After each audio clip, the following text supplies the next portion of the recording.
The recent attack on Abolongo Correctional Facility in Ibadan town, Oyo State, has put relevant authorities on their toes to ensure such facilities are well equipped and fortified against security breaches.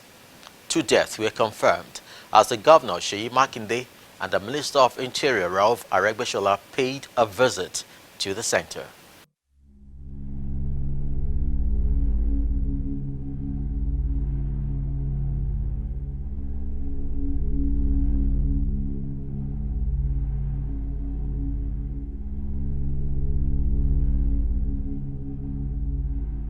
Videos show the extent of damages done on Abolongo Medium Security Custodial Center in the aftermath of an attack carried out by gunmen in the late hours of Friday, the 22nd of October.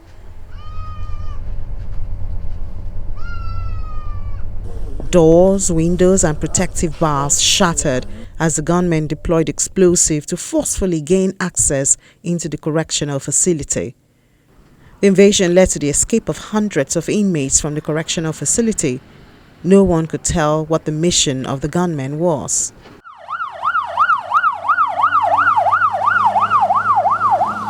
In a swift response, armed prison personnel and other security operatives combed the neighborhood in a bid to recapture fleeing inmates.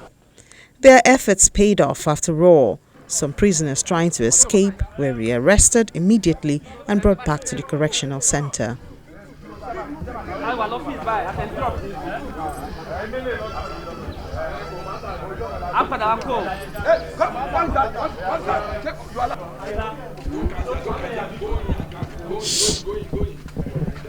It was last night at about 10:05 that I got information from the officer in charge that the correctional center here in Abolongo was attacked by unknown gunmen. They came in a large number and there was sporadic shooting.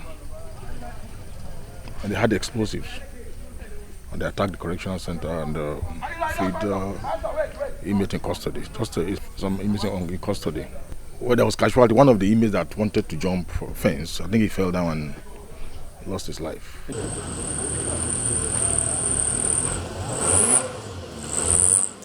Accompanied by high-ranking officers of the Nigeria Correctional Service, the Minister of Interior, Aregbesola, conducted an inspection of the facility to assess the level of damage. He condemns the attack and vows to do all things possible to recapture fleeing inmates.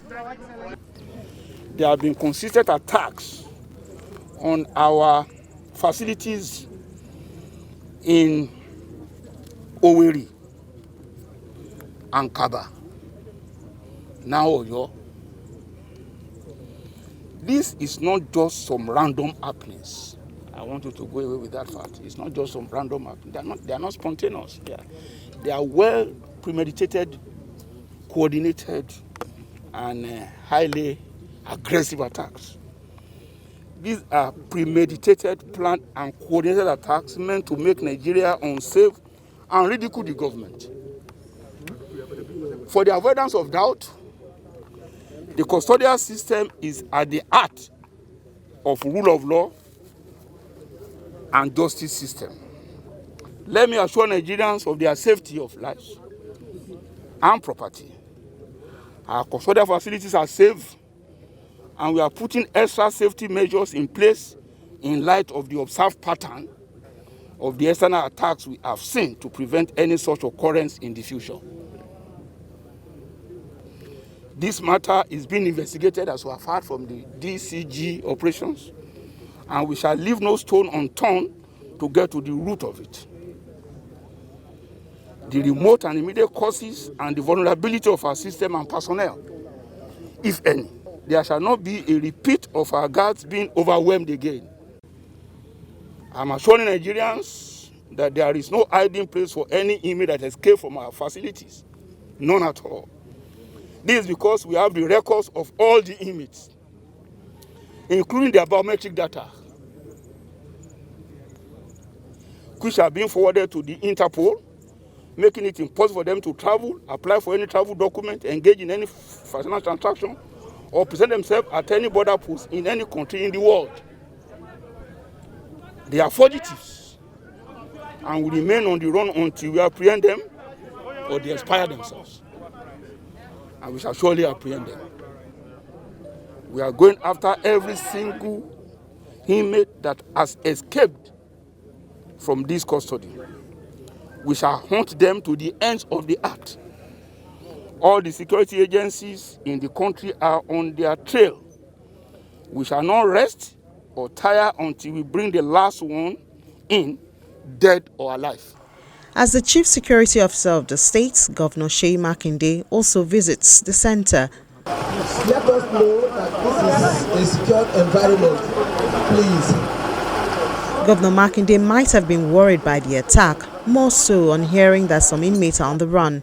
He, however, appeals for calm and promises to put measures in place to forestall such attack in future. Fortunately, we lost a soldier, also one Amatekun operative, and then the other one is on a danger list at UCH right now. Investigation is still ongoing. We can't say precisely whether this is an isolated event or this is the beginning of a wider issue that we have to deal with. But whatever the case is, we've made an assessment of here. We've taken some decisions, immediate decisions. We ask that the road from the main road to here be graded immediately. And we also said that we're going to position camera here and we will link it back to our security situation room. Not just here, but all other correctional facilities in the state. And we're also making a list of critical state assets that we need to monitor. And I've also asked that the entrance and exit points to this state be monitored. We still have almost over 300 of criminals that are still on the loose in the state. So efforts will still continue. Our appeal again, people should be calm. We have challenges around the country. You have insurgency, you have banditry, and we can only deal with those issues when we have the people in alignment with what the leadership are trying to do. Officials of the Nigeria Correctional Service allay fears that some high-profile inmates have escaped from the facility. Authorities also confirmed the number of escaped inmates and those returned to custody. We have recaptured 378 inmates. Out of how many? Out of 907 inmates. The number at large is 460 inmates at large. At the time of this report, the search for the remaining fleeing inmates is ongoing. Other security agencies have also mobilized their personnel to support men and women of the Correctional Service in tracking down the gunmen and rearresting prisoners still at large. The federal and state governments are calling for supports from residents to help in this regard, urging them to report any movement of strange faces in their communities to the nearest security agency for immediate action.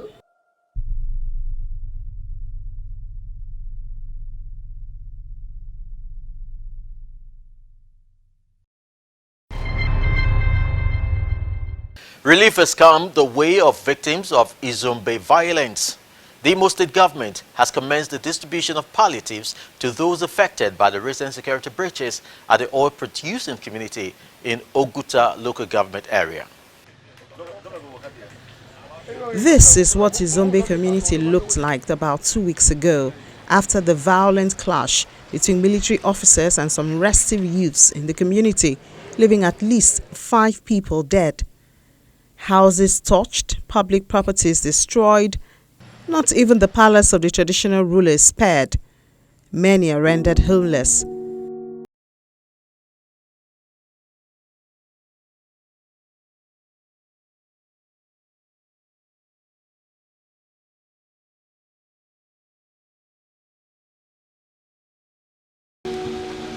After addressing an emergency security meeting at the government house, Governor Hope Uzodinma visits the area for an on-the-spot assessment.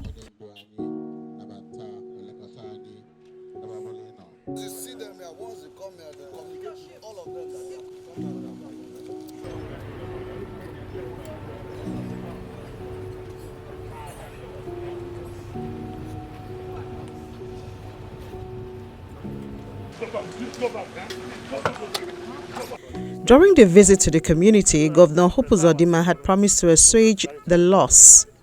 Yes, I've ordered immediate deployment of relief materials to the families and those who are displaced as a result of this incident. We've spoken to the people, we've calmed down nerves, and we will intervene and make sure we will create an environment of a harmonious relationship between the security agencies and the communities. And we will continue to fight crime. We are determined to fight crime. We will continue to fight crime until there is peace in the land. We are interested in the peaceful existence of our people. We are interested in making sure the environment is free of violence and criminality to enable innocent citizens go about their businesses. We are also committed as a government to ensure that everything that will strengthen the unity of the country is supported. And those things that will divide the country are discouraged.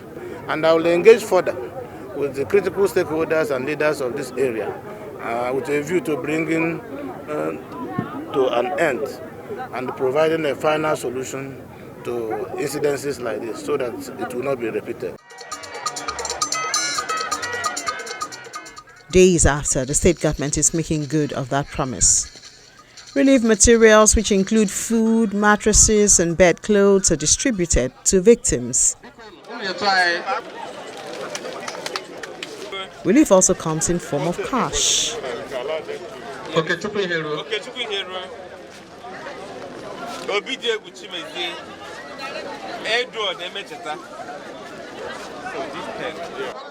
It helped me for a main time because for past 1 week now I'm in hospital. I was admitted in hospital. So I hope that government will still see us through. As they started with this one, the one that they will do in future will be greater than this. From what I'm seeing here, it's a very encouraging situation from the executive governor of Imo State. I've not seen this kind of thing before. And first and foremost, let me condemn in its entirety the senseless act that happened in my village, Omoku. But from the ongoing, I want to say that I'm impressed by what the governor is doing here today. The people are happy, even though in tears. Though the gesture is commendable, beneficiaries are also looking forward to assistance to rebuild their homes. My problem now is my house. If they can help me and give me a house also, because I need a house. I have 7 children, including my half. My 4 rooms are 1 parlor. My new house, everything was born. My old house, my building materials, everything was born. So I'm in fact, I appreciate the little I see, but I believe they will do more than this. Beyond these efforts, residents want government to also provide empowerment programs for the youth population. Begging our government to help us and also send people that will bring all the children that are proving stubborn in the states. Provide things that will make them so that they will not be sending many things, many bad characters and bad lives in the rural areas because they don't have work. That makes them, you see most of them, they'll be misbehaving, doing as if they don't have home, but they have home. Please, because if government should leave them so, they don't have time. It's we parents will be facing the problem. The state government promises to consider their requests for the next level of intervention. The governor promised that he's going to set up a committee, which he did. The committee are looking into those that are affected, especially the poorest of the poor. And we are coming to have a meeting, like a town hall meeting with them very soon. We're going to discuss with them to know how we can help them to rebuild. Restiveness cannot help any community to progress. So we are begging them, they are my brothers. I'm from here. We are begging them to make sure they don't allow this kind of thing to happen again in the future. Food and shelter are necessities, more so is security.